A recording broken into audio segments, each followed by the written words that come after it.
Selamat pagi Kota Medan. Selamat pagi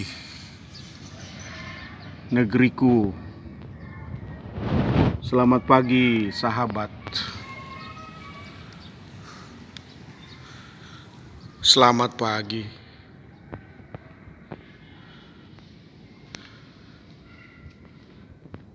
Bertanyalah dalam hati. Aku yang bertanya. Bukankah tahun ini adalah tahun Yobel, jubileum bagi gereja Bethel Indonesia?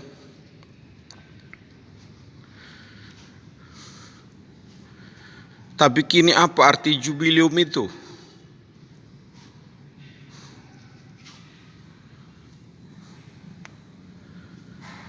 Sekalipun jubileum dalam Alkitab adalah 49 tambah 1 tahun ke-50. Tahun pembebasan. Tahun pelepasan hak. Tahun meniup shofar tanda pembebasan. Tapi bagi aku sebagai pendeta kecil di desa, setiap hari aku berdoa dan melihat gedung gereja dengan mimbarnya, dengan soundnya,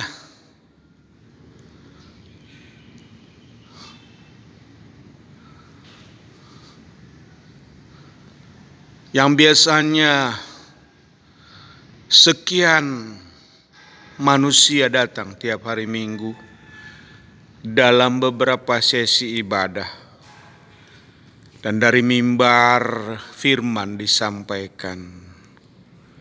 Tapi kini mimbar sudah berubah menjadi handphone satu mata bagi semua. Apakah ini pertanda milenium bagi GBI? Tiap pagi kulihat alat-alat itu berdiam membisu. Apakah alat itu sedang bertanya, izinkan kami bebas dulu setengah tahun ini. Beri kami tahun Yobel seperti yang kalian ucapkan itu.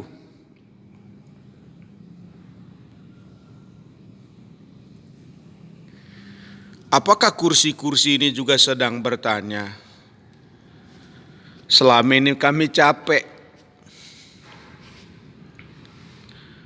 Dan apakah gedung gereja itu berkata, selama ini gedung gereja tak lagi menjadi tempat burung gereja? Apakah gereja juga sedang bertanya, beri kami kebebasan, beri kami Yobel, agar makhluk yang menurut kamu tidak ada roh itu juga akan masuk di sana. Lalu berapa lama lagi pembebasan kursi-kursi itu? Berapa lama lagi? Berapa lama lagi?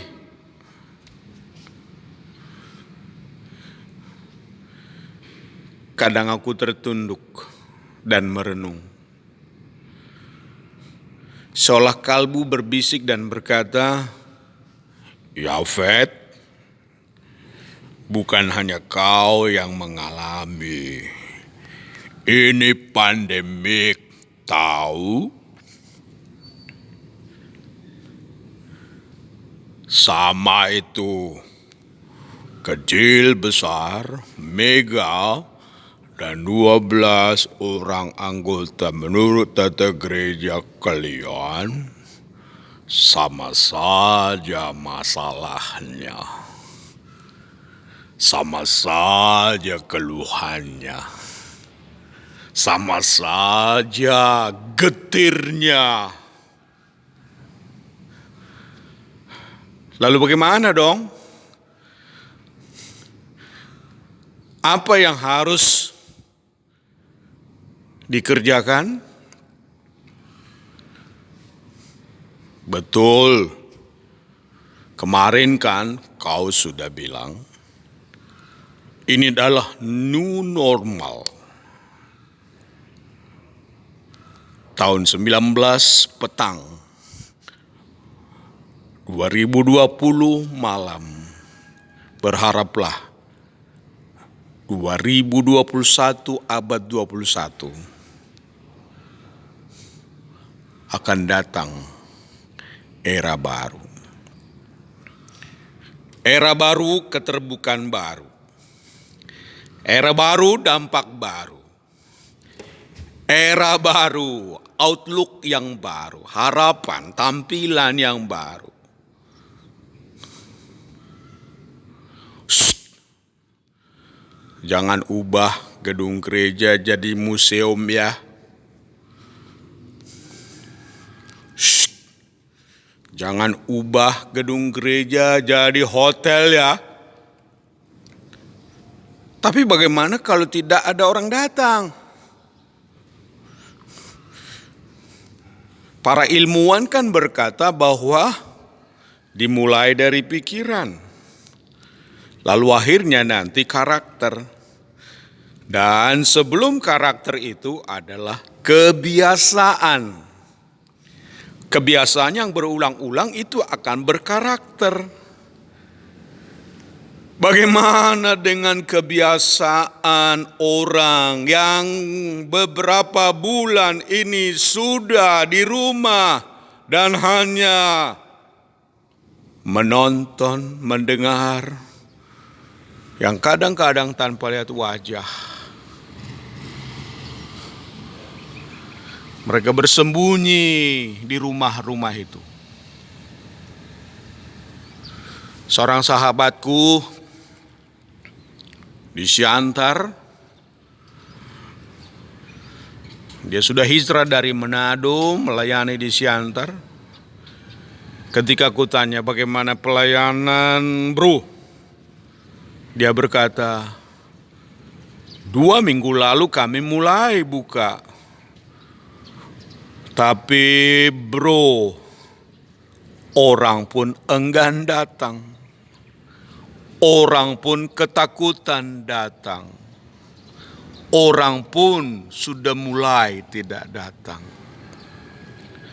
Maka benarlah dugaan banyak orang bahwa krisis menyebabkan satu, stagnan.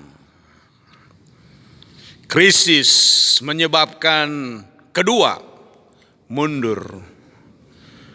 Tetapi yang ketiga, krisis bisa membuat orang maju, berpacu, berlari. Semoga itu yang ada padaku dan padamu. Salam dari Kota Medan. God bless you all. Kita punya masalah yang sama ternyata. Yuk, mari kita unity, saling menopang. Tahun Yobel sudah dimulai. Tahun di mana gembala-gembala kecil menerima berkat. Tahun di mana gembala-gembala menerima peduli. Oh, mari. Biarlah kami mengutamakan yang terutama. Dan biar kami maksimal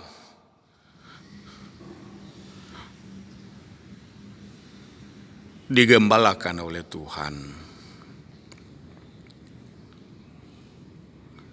10 menit aku bicara. Tapi siapakah yang mendengar? Salam gracia. Shalom. Yafet.